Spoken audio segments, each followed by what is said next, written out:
அனுதினமும் சூரிய சுட்டரிச்சுட்டே போற சென்னமா பட்டணத்துல ஒரு சுபயோக சுபதனத்துல ஒரு சிங்கத்தை போலவும் ஒரு சக்கரவர்த்தியை போலவும் கம்பீரமாவும் டாம்பிகமாவும் கோலோச்சிட்டு இருக்கிற ஐயான்னு அழைக்கப்படுற சிங்கப்பெருமாளுக்கு ஒரு துர்லபம் ஏற்பட்டு போறது.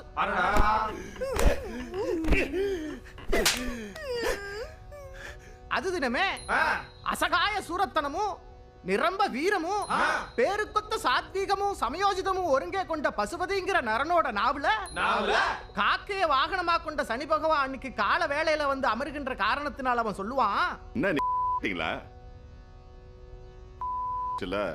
வேலைக்கு ஆக மாட்டீங்க.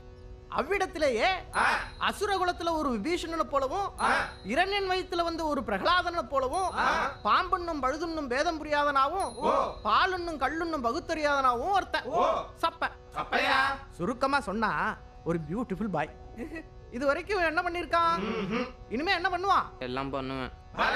காத்துல அடிச்சிட்டு வந்த சருகாக, ஆத்தோட அடிச்சிட்டு வந்த பூவாக, தலைக்கு மேல கத்தியோட காலி பெருங்காய டப்பாவா பட்டணத்துக்கு வந்து சேர்ற 2 ஜமீன் ரத்தம் பஞ்சு மாதிரி மனசு கொண்ட காளைய ஏமாந்துட்டேன்டா.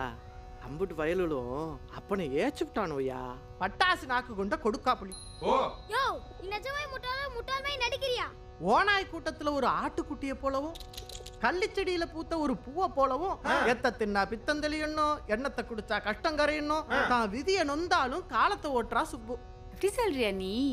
ஒரு சீமாட்டி முடிகிற சிண்டு போல பின்னப்படுற இவங்க வாழ்க்கை அதே சீமாட்டி பிழிஞ்ச இடியாப்பம் போல ஆகுற இந்த காதையில கத்தி முனையில புத்தி பிறக்குது, பகை இல்லாதவங்களுக்குள்ள யுத்தம் வெடிக்குது, அப்பம் பிள்ளையாகிறான், பிள்ளையே அப்பனா இருக்கிறான், ஆபத்து அழகாகுது, காலம் திகச்சு போகுது. இதையெல்லாம் மீறியும் ஒரு முக்கியமான கேள்வி தொக்கி நிக்குது. உங்களுக்கு ரஜினி பிடிக்குமா, கமல் பிடிக்குமா?